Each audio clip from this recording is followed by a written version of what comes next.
안녕하십니까? 삶의 지혜와 영혼의 울림을 전하는 시간입니다. 오늘 우리가 함께 나눌 이야기가 당신의 마음에 작은 위로와 희망의 불씨가 되기를 기도합니다. 이 은혜로운 말씀을 듣기 전에 잠시 시간을 내어 구독과 좋아요를 눌러주시면 더 많은 분들께 하나님의 사랑을 전하는 귀한 통로가 될 것입니다. 이 영상을 소중한 분들과 함께 나누어 주실 때 하나님의 축복이 당신의 삶에 더욱 풍성하게 임하시기를 소망합니다.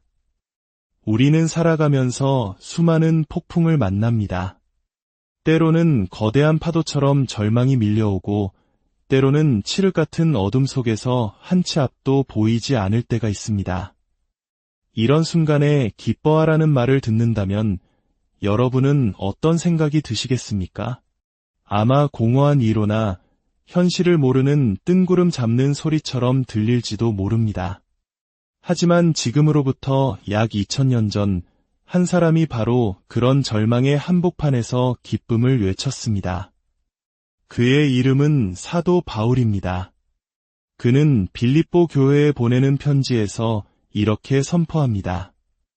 주 안에서 항상 기뻐하십시오. 내가 다시 말합니다. 기뻐하십시오. 이 편지가 쓰여진 배경을 알게 되면 우리는 더욱 놀라게 됩니다. 위대한 선포를 할 당시 바울은 로마의 차갑고 축축한 감옥에 갇혀 있었습니다. 죄수의 몸이었습니다. 그가 목숨처럼 사랑하며 세운 교회는 내부의 다툼과 분열, 그리고 복음을 왜곡하는 거짓 가르침으로 신음하고 있었습니다. 존경받는 여성 지도자들 사이에는 갈등이 생겨 공동체를 흔들었고 예부에서는 복음에 다른 조건을 덧붙여 사람들을 혼란케 하는 이들이 있었습니다. 바울은 그들을 향해 개들을 삼가라고 경고할 만큼 상황은 심각했습니다. 모든 것이 무너져 내리는 듯한 최악의 상황. 바로 그곳에서 바울은 자신의 처지를 한탄하거나 원망하지 않았습니다. 오히려 그는 모든 상황을 뛰어넘는 세상이 이해할 수 없는 기쁨을 말하고 있습니다. 이것은 단순히 긍정적인 생각을 하라는 심리적인 조언이 아닙니다. 이것은 우리의 감정이나 환경에 뿌리를 둔 기쁨이 아닙니다. 이것은 바로 주님 안에 뿌리 내린 기쁨, 그 어떤 폭풍 후에도 흔들리지 않는 견고한 기쁨입니다. 어쩌면 이러한 상황을 초월한 기쁨은 우리 한국인들에게 더욱 깊은 울림을 줄지도 모릅니다. 폐허가 되었던 전쟁의 상처 속에서도 자녀들을 위해 모든 것을 희생하며 희망을 일구어내셨던 우리 할머니, 할아버지 세대의 강인함, 혹독한 가난과 역경 속에서도 정을 나누며 서로를 보듬었던 그 시절의 끈끈함 속에서 우리는 비슷한 모습을 발견할 수 있습니다. 상황은 절망적이었지만 그들은 가족과 공동체라는 더 큰 가치 안에서 희망을 붙들었습니다. 마찬가지로 그리스도인의 기쁨은 하나님이라는 영원하고 변치 않는 반석 위에 서 있습니다. 감옥에 갇혀도 사람들이 나를 비난해도 교회가 혼란스러워도 하나님은 여전히 살아계시고 모든 것을 다스리시며 그분의 선한 계획을 이루어가고 계신다는 믿음. 이것이 바로 바울이 가졌던 기쁨의 근원이었습니다. 오늘날 우리의 삶 속에서도 이 기쁨은 동일하게 역사합니다. 잠시 우리 주변에서 일어나고 있는 하나님의 놀라운 일들을 나누고 싶습니다. 한 형제님의 이야기입니다.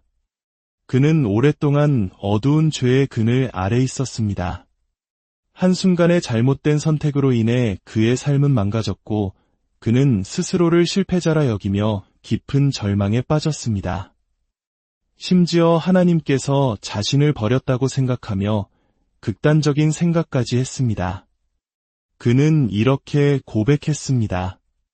사탄은 저를 완벽한 고립 속으로 몰아넣었습니다. 저는 제 죄의 악취를 느끼며 지옥에 가는 것이 마땅하다고 생각했습니다. 하지만 하나님은 그를 포기하지 않으셨습니다. 한 자매님의 그리스도를 닮은 용서와 사랑을 통해 그는 자신을 향한 하나님의 사랑을 조금씩 깨닫기 시작했습니다.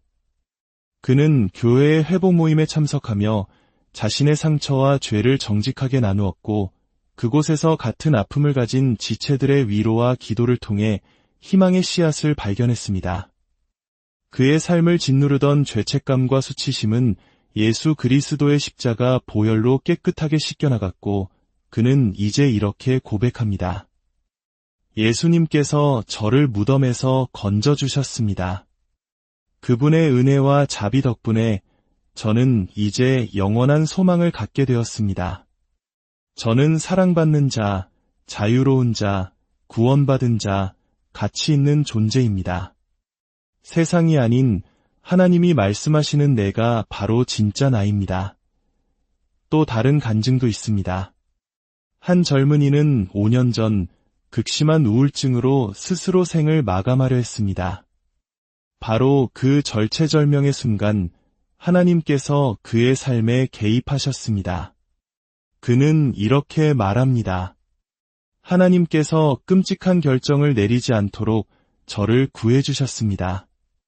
그 후 5년 동안 제 삶은 믿을 수 없을 만큼 놀랍게 변화했습니다. 하나님은 단 한순간도 제 곁을 떠나지 않으셨습니다. 어린아들이 척수에 생긴 종양으로 걷는 능력과 모든 것을 잃었을 때 온 가족이 하나님을 신뢰하며 기도했던 한 가정이 있습니다. 하나님께서는 기적적으로 아이를 치료해 주셨고, 아이는 이제 예전처럼 다시 뛸 수 있게 되었습니다. 하지만 아버지는 육체의 회복보다 더 감사한 것이 있다고 말합니다. 가장 감사한 것은 이 모든 과정을 통해 제 아들이 예수 그리스도를 자신의 구주로 영접하고 믿음의 사람으로 세워졌다는 사실입니다. 이 모든 이야기는 단 하나를 증거합니다. 우리의 하나님은 위대하시며 지금도 살아 역사하신다는 것입니다. 그분은 우리의 삶 속에서 놀라운 일을 행하고 계십니다. 깨어진 관계를 회복시키시고 병든 육신을 치유하시며 절망에 빠진 영혼에게 새 생명을 주십니다. 이것이 우리가 어떤 상황 속에서도 기뻐할 수 있는 이유입니다. 그렇다면 이 기쁨을 가진 우리는 어떻게 살아야 할까요? 우리는 그저 이 기쁨을 수동적으로 누리기만 하면 되는 것일까요? 아닙니다. 성경은 우리에게 거룩한 야망을 가지라고 말합니다. 세상적인 야망은 자신의 이름과 명예를 높이는 데 목적이 있습니다. 하지만 복음이 주는 거룩한 야망은 오직 예수 그리스도의 이름과 그분의 영광을 높이는 것을 목표로 합니다. 이것은 우리가 받은 은혜에 대한 자연스러운 반응입니다. 사도 바울은 골로새서 1장 29절에서 이렇게 말합니다. 이를 위하여 나도 내 속에서 능력으로 역사하시는 이의 역사를 따라 힘을 다하여 수고하노라. 바울은 그저 편안히 앉아 하나님의 일하심을 기다리지 않았습니다. 그는 힘을 다하여 수고하고 싸우고 애썼습니다. 하지만 그 힘의 근원은 자기 자신이 아니었습니다. 바로 내 속에서 능력으로 역사하시는 즉 성령 하나님의 능력이었습니다. 또한 고린도전서 15장 10절에서도 그는 이렇게 고백합니다. 그러나 내가 나된 것은 하나님의 은혜로 된 것이니 내게 주신 그의 은혜가 헛되지 아니하여 내가 모든 사도보다 더 많이 수고하였으나 내가 한 것이 아니요 오직 나와 함께 하신 하나님의 은혜로라. 그렇습니다. 진정한 그리스도인의 삶은 하나님의 임재 안에서 깊은 안식을 누리는 동시에 그 안식으로부터 솟아나는 초자연적인 에너지로 복음을 위해 힘써 일하는 삶입니다. 우리는 기도에 힘쓰고 하나님의 뜻을 구하며 동시에 우리의 삶의 자리에서 복음을 살아내기 위해 열심을 다해야 합니다. 이것이 바로 기도에 의존하는 삶과 복음을 향한 야망이 균형을 이루는 모습입니다. 우리는 이 땅의 모든 세대가 함께 예수님을 알아가고 복음의 은혜 안에서 성장하는 공동체를 꿈꿉니다. 상처받고 고통받는 이들이 찾아와 위로와 희망을 얻는 안전한 피난처가 되기를 소망합니다. 기뻐하는 자들과 함께 기뻐하고 우는 자들과 함께 울어주는 공동체를 꿈꿉니다. 우리가 가진 모든 것을 나누어 열방을 섬기며 다음 세대를 위한 위대한 믿음의 유산을 남기는 것을 비전으로 삼아야 합니다. 이것은 결코 우리 힘으로 이룰 수 없는 원대한 꿈입니다. 그래서 우리는 기도해야 합니다. 성령 하나님께서 우리 가운데 일하시고 우리가 감히 상상할 수 없는 놀라운 일을 행하시도록 간절히 구해야 합니다. 그리고 동시에 우리는 각자의 자리에서 힘을 다해야 합니다. 우리의 가정이, 우리의 직장이, 우리의 이웃이 하나님의 사랑을 경험하는 통로가 되도록 최선을 다해 살아야 합니다. 사랑하는 여러분, 당신의 삶은 지금 어떤 계절을 지나고 있습니까? 혹시 어둡고 긴 터널을 지나고 계십니까? 기억하십시오. 당신은 혼자가 아닙니다. 우리 하나님은 선하시며 당신의 모든 상황 속에서 일하고 계십니다. 눈에 보이지 않을 때에도 그분은 당신을 치유하고 회복시키고 새롭게 하고 계십니다.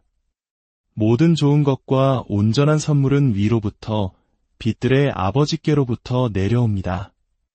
오늘 우리에게 생명을 주시고 모든 좋은 것을 허락하신 하나님을 찬양합시다. 그리고 어떤 상황 속에서도 주님 안에서 항상 기뻐하기로 결단합시다. 함께 기도하겠습니다. 하늘에 계신 우리 아버지, 우리에게 생명을 주시고 당신의 자녀 삼아주심에 감사드립니다. 때로 우리가 마주하는 삶의 무게에 짓눌려 기쁨을 잃어버릴 때가 많았음을 고백합니다. 하지만 우리의 기쁨이 상황과 환경에 있지 아니하고 오직 영원히 변치 않으시는 주님 안에 있음을 다시 한번 깨닫게 하시니 감사합니다. 차가운 감옥 속에서도 기쁨을 선포했던 사도 바울의 믿음을 우리에게도 허락하여 주시옵소서. 절망 속에서 희망을 노래하게 하시고 슬픔 속에서도 감사의 이유를 찾게 하여 주시옵소서.